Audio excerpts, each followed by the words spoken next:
तो क्या बिहार के अंदर चिराग पासवान और पशुपति पारस को मिलाकर 6 सीटें एनडीए देने को तैयार है?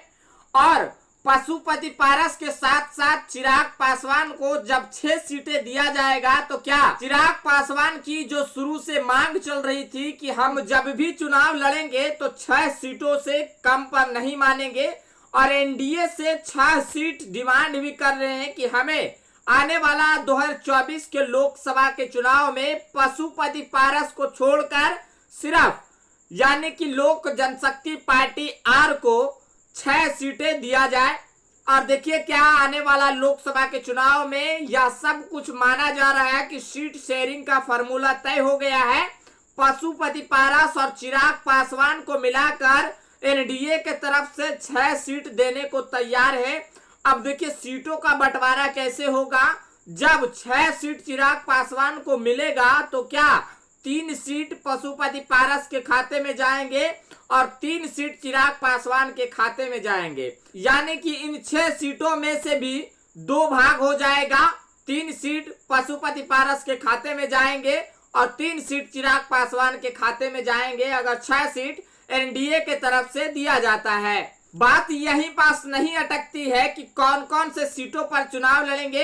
एक तरफ चिराग पासवान हाजीपुर लोकसभा को चयन करते हैं, जमुई लोकसभा का चयन करते हैं, और उसके बाद आपको बता दें कि इशारों ही इशारों में नवादा लोकसभा में भी अपना बिगुल फूंक चुके हैं। यानी कि एक तरफ हाजीपुर लोकसभा में अपनी दावेदारी को पेश कर रहे थे, तो वहीं आपको बता दें कि जमुई लोकसभा में भी ऐलान कर दिया है कि हम यहीं से चुनाव लड़ेंगे, लेकिन नवादा लोकसभा में भी अपने दावेदारी को पेश कर चुके हैं। हम ऐसा इसलिए कह रहे हैं क्योंकि चिराग पासवान नवादा में जनसभा को संबोधित करते हैं और चिराग पासवान का यह फोकस रहता है कि आने वाला लोकसभा के चुनाव में ये सीट हमारे ही खाते में आए, और जबरदस्त चुनावी प्रचार सभा करते हैं और यह ऐलान करते हैं कि बिहार में हम मजबूत हैं, और बिहार फर्स्ट बिहारी फर्स्ट के नारों के साथ चिराग पासवान कहीं ना कहीं 2024 के बिगुल में उतर गए हैं।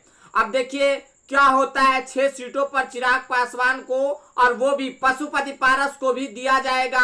6 सीटों में से दोनों को दिया जाएगा एनडीए की तरफ से। कहा जा रहा है कि सीटों के बंटवारों में 6 सीट में से पशुपति पारस और चिराग पासवान दोनों आएंगे।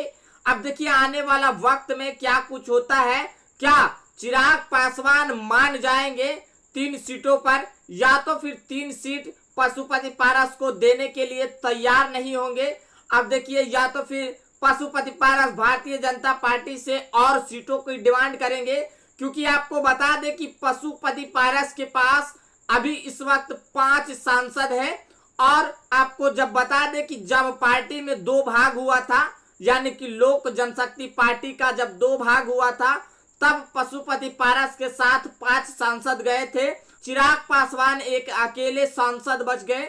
लेकिन चिराग पासवान की यह डिमांड रही है कि जो जितने सीटों पर हमने 2019 के लोकसभा के चुनाव में चुनावी मैदान में हम उतरे थे, उतना ही सीट एनडीए मुझे दे।